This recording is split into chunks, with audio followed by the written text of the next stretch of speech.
Hello everybody and welcome back to my channel. In this video we're going to take a look at this very special piece from Lorus.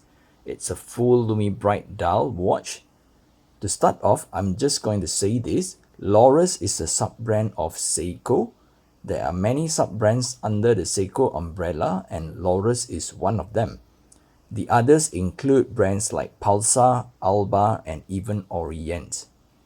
That is why this Lorus is able to have a full Lumibrite dial. Not just that, it is clearly printed on the dial. Lumibrite is a proprietary lume compound by Seiko. Obviously, this piece here is a quartz. I have always wanted a full lume dial watch, and what more could I ask when there is a full Lumibrite dial watch? Let's get straight into the specifications of the watch. The watch has a case diameter of 37mm excluding the crown guards. It has a thickness of 8.2mm. It has a lug-to-lug distance of 43mm and a lug width of 18mm. The case is made from stainless steel and is entirely blade blasted. It has drill lugs that adds to the overall military theme of the watch.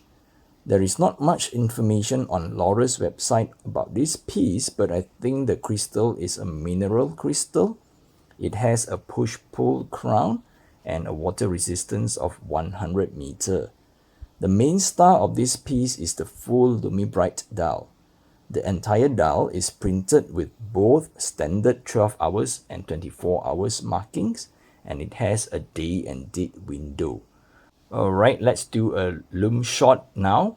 Before we start, I'm just going to use a flashlight to charge up the dial. So I'm going to do this pretty fast. Let me just change the focus. Alright, I think that should be enough for the Lumibrite dial. So I'm going to turn off the lights one by one.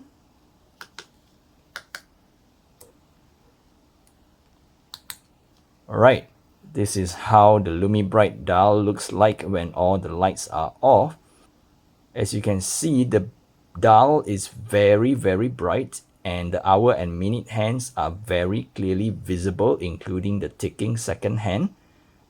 The indices of the watch seems to be translucent or semi-translucent because the Lumibrite from the dial, I think it is able to shine through the indices, the markers.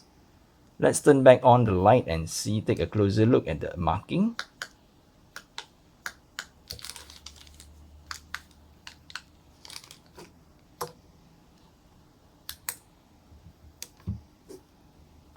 Alright, so let's take a closer look at the markers.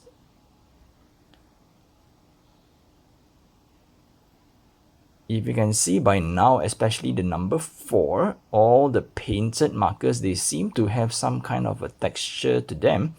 So I guess this is how the Lumibrite dial is able to shine through the markers. Let me just wipe up some of the dust. Yep. And the hands are painted with a high gloss paint. This is the back of the watch. It has a solid screw down case back with a wave logo. Well, it is not like the Hokusai wave logo found on Seiko dive watches, but it does have the Seiko DNA.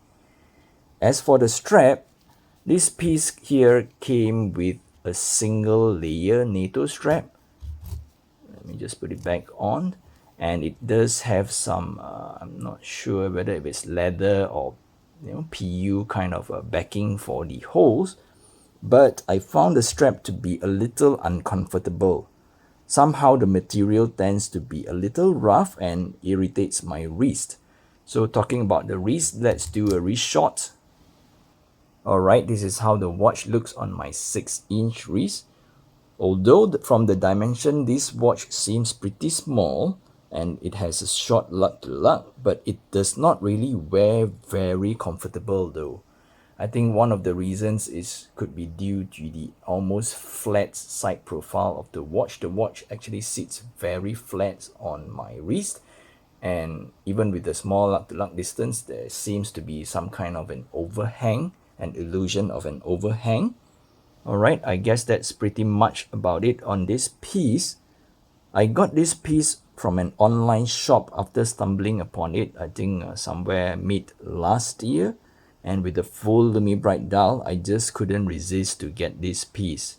So I guess that's all for this video. So if you're new to my channel, please help by subscribing to my channel. It does help me a lot.